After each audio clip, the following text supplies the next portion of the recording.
Kalau ini saya ambil satu, saya kutipkan dari kitab Firasat tadi. Ya saya ambil teori paling dasar ya. Kata Imam Fakhrur Razi, kalau tadi kan jiwa, kondisi jiwa, level jiwa. Kalau tindakan kita gimana? Kata Imam Fakhrur Razi, kalau tindakan itu sumbernya dua. Kebiasaan dan watak dasar atau fitrah. Kebiasaan diperoleh dari hasil pendidikan dan pelatihan-pelatihan. Kalau fitrah itu ya memang asali kita, asal kita begitu. Yang lebih diutamakan apa? Kebiasaan ini loh. Jadi kebiasaan itu karena lahir dari pendidikan, ya berarti ayo mendidik diri kita secara positif sehingga terbangun kebiasaan positif dan muncul karakter yang positif dalam diri kita. Karena dasarnya tindakan yang utama itu kebiasaan, berarti kuncinya adalah pembiasaan. Biasakan hidup di jalur keutamaan, kemuliaan, biar terbangun akhlak yang utama, akhlak yang mulia. Sering saya ilustrasikan, orang itu seperti apa dirinya tergantung apa yang dia biasakan. Apa yang dia biasakan itu biasanya sesuai dengan apa yang dia yakini. Apa yang dia yakini itu biasanya sesuatu yang dia mantap. Apa yang dia mantapi biasanya sesuatu yang dia pahami. Kalau tidak paham kan tidak bisa mantap. Dari mana bisa paham? Yo, proses pendidikan diri. Dari situ dapat ilmunya. Jadi dari pendidikan kita dapat ilmu. Ketika sudah paham kita tambah mantap.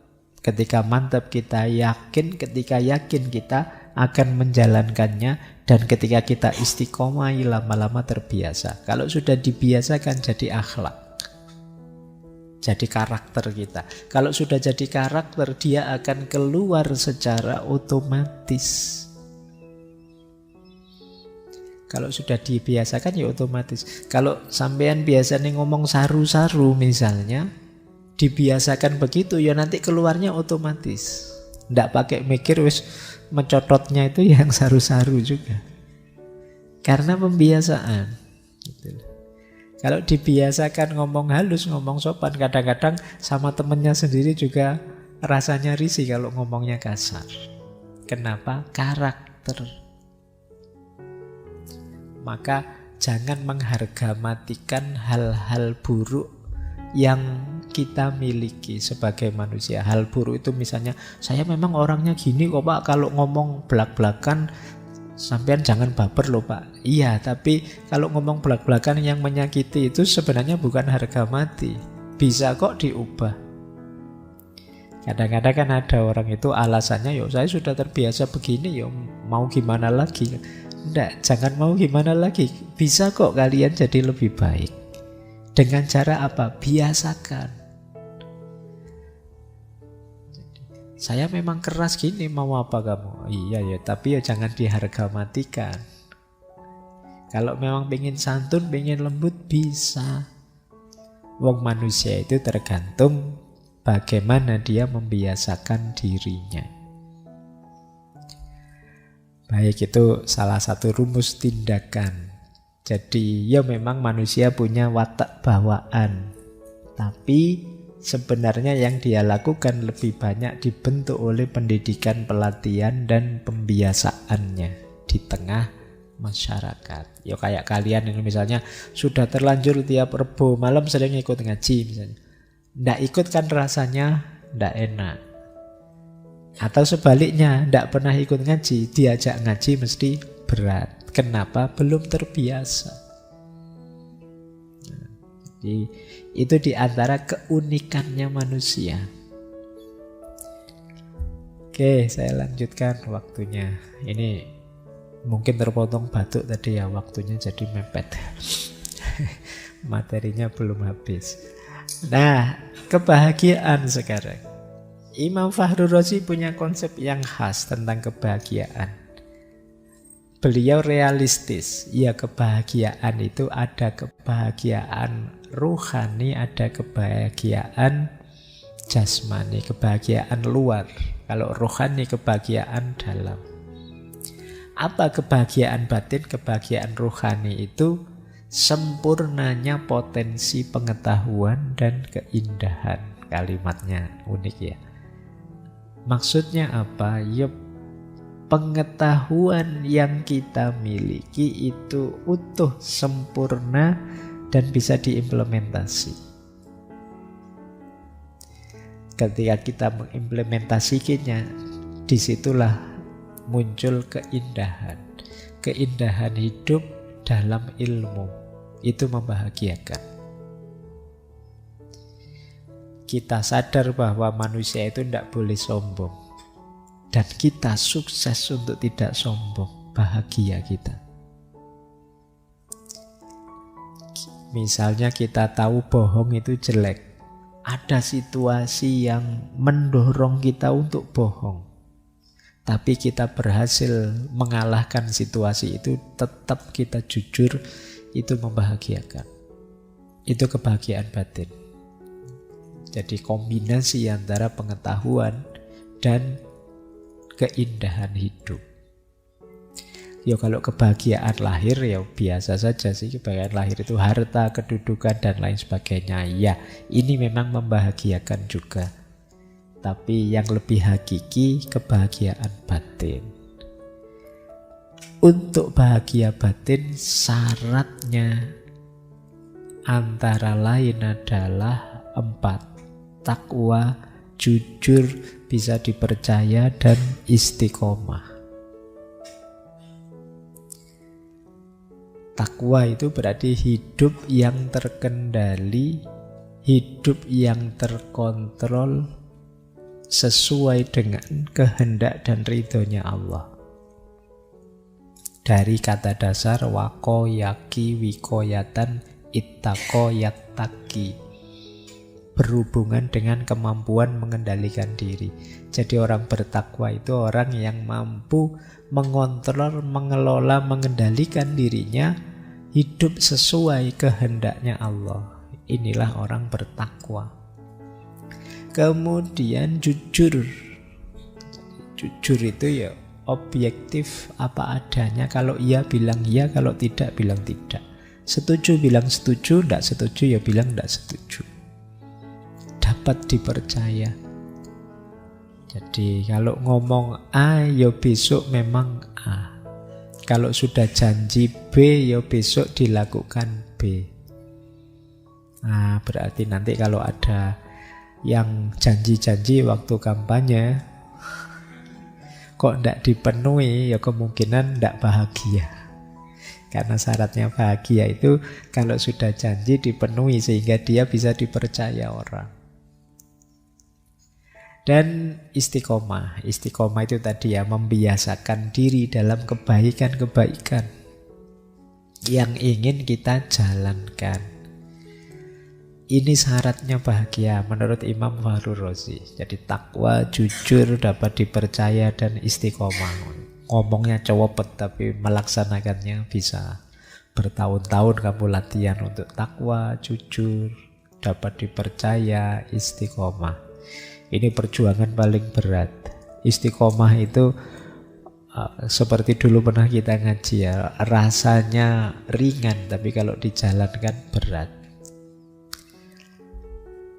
Oke, ini menarik. Silahkan kalau ada yang mau meneliti ya. Hari ini kan rame multiverse itu. Imam Fakhrur Razi punya pandangan sendiri tentang multiverse. Ini ada dalilnya ketika beliau menafsirkan apa? Alhamdulillahi Rabbil Alamin. Alamin itu banyak alam, banyak dunia. Nah, ini kalau ada yang tanya, dalilnya multiverse itu apa? Alhamdulillahi Rabbil Alamin. Jadi alam ini itu tidak hanya satu alam, ada banyak dunia, ada banyak semesta. Nah, ini Imam Fakhrur Razi mengkritik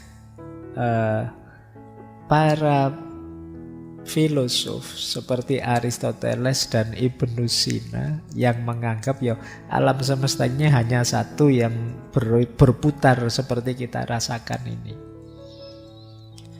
Beliau jauh lebih luas pandangannya. Beliau mengkritik geosentris. Ya karena mungkin eranya Aristoteles, Ibnu Sina belum ketemu pandangan bahwa bumi bukan pusat. Tapi jauh mendahului era modern, Imam Fakhrur Razi sudah bilang bahwa bumi ini bukan pusat. Ini meniru konsep, melanjutkan konsep atomismenya Imam Asy'ari. Jadi alam semesta itu ya sebagaimana dunia ini yang diciptakan dari atom. Alam semesta juga dari atom-atom yang maha luas, tidak terukur. Dan kita tidak tahu ada berapa banyak semesta di alam ini. Sesuai dengan besarnya, maha kuasanya Tuhan. Sesuai dengan kehendaknya Tuhan. Kata beliau, ada ruang luar yang tak terhingga di luar dunia yang kita ketahui ini. Dan hanya Tuhan yang tahu di balik luasnya semesta, di titik mana saja ada kehidupan dan lain sebagainya, itu sepenuhnya Tuhan yang tahu. Kita tidak tahu karena keterbatasan kita. Mungkin teman-teman pernah lihat bumi ketika dibandingkan dengan alam semesta ini tidak ada apa-apanya, sebutir debu beneran. Jadi, dan kita tidak bisa menjangkau bahkan galaksi yang sana sini, kita bisa mengira-ira saja. Bahkan katanya bintang yang kita lihat hari ini itu bintang yang sudah ratusan ribu tahun yang lalu baru kita lihat sekarang. Mungkin bintangnya juga sudah tidak ada, sudah hancur, baru nyampe ke mata kita. Jadi betapa kecilnya kita berhadapan dengan multiverse, alam yang banyak ini. Nah itu menarik kalau ada yang tertarik membahas ini, atau tafsirnya Alhamdulillahirabbil alamin, Tuhannya banyak alam. Jangan-jangan ini yang diadopsi oleh Avengers itu ya. Ada multiverse, alam yang bercabang-cabang banyak. Baik. Nah, ini loh yang saya kutip dari kitab beliau ya. Di luar dunia ini terdapat kehampaan tanpa batas akhir. Kholaun la nihayatalaha. Dan Tuhan yang maha tinggi mempunyai kekuasaan atas semua makhluknya. Di situ ada al-mumkinat, segala macam kemungkinan, bisa ini, bisa itu, dan lain sebagainya. Oleh karena itu dia yang maha tinggi mempunyai kekuasaan qadar untuk menciptakan 1000 dunia. Istilah beliau alfi awalim. Jadi jutaan semesta di luar dunia ini sedemikian rupa sehingga masing-masing dunia tersebut lebih besar dan lebih masif dari dunia ini, serta mempunyai kemiripan dengan apa yang ada di dunia ini. Nah, itu kan istilah punya kemiripan dengan dunia ini, itu kan yang dipakai. Oh, itu mungkin jangan-jangan versi ngaji filsafat di semesta yang ke sana itu temanya ndak kayak gini, jamaahnya ndak kayak gini misalnya. Itu yang disebut alfi awalim. Argumen para filosof, dalailul falasifah yang menyatakan bahwa dunia ini hanya satu adalah argumentasi yang lemah dan didasarkan pada premis-premis yang lemah. Oke, ini kata-kata beliau sendiri, orang yang ilmunya menyamudra, mutabakhir fil ulum, Syekh Fakhruddin Ar-Razi. Nah ini menarik, ini ditulis di akhir-akhir hidup beliau. Kata beliau, yang ini saya sebut mulai kecenderungan ke tasawuf tadi. Hatiku tidak pernah kekurangan ilmu, hanya sedikit misteri yang tidak aku mengerti. Selama 72 tahun aku berpikir siang dan malam, namun aku jadi tahu bahwa tidak ada yang perlu diketahui. Ayo, cuma ini tidak untuk kalian.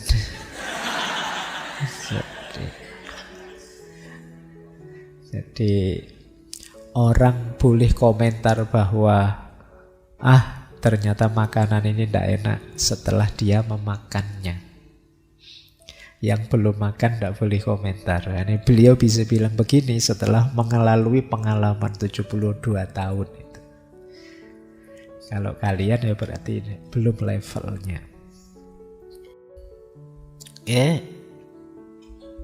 Kita akhiri ya dengan slide ini. Silakan dibaca sendiri. Namanya hikmah tasyri'. Kata beliau, hidup kita sepenuhnya harusnya ibadah. Ibadah mata adalah menangis. Tentu saja menangis yang berhubungan dengan agama. Ini saya menangis karena batuk. Jadi pas ibadah mata adalah menangis, nangis beneran cuma karena batuk. Nangis karena ingat dosa, nangis betapa kecil diri ini. Menangis membayangkan betapa selama ini kita banyak tidak peduli pada Allah dan lain sebagainya, itu menangis. Ibadahnya telinga adalah mendengarkan hal-hal yang baik, mendengarkan ilmu, dan lain sebagainya. Ibadah lidah adalah memuji. Yang paling utama memuji Allah, tapi juga boleh juga pujian yang membahagiakan orang lain, bukan mencaci. Ibadahnya tangan adalah memberi. Ibadahnya tubuh adalah berikhtiar, berusaha. Ibadahnya hati adalah takut dan berharap pada Allah saja. Dan ibadahnya roh adalah tawakal, penyerahan diri, dan ridho, puas terhadap apapun keputusannya Allah. Meskipun ditakdir senang atau ditakdir batuk, tetap ridho. Itulah hidup ideal kalau versi Imam Fakhruddin Ar-Razi. Tiap detik hidup kita semoga bernilai ibadah.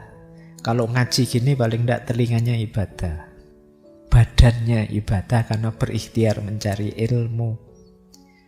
Semoga matanya juga ibadah. Bukan lirik sana lirik sini ya ibadahnya itu. Berarti apa? Mata yang kenapa sih menangis? Karena sadar hadirnya Allah, hadirnya Tuhan. Kemudian seluruh anggota ruhnya juga semoga ibadah sambil cari ilmu, sambil tawakal, pasrah pada Allah. Inilah versi ideal kita menjalani hidup kalau menurut Imam Fakhruddin Ar-Razi.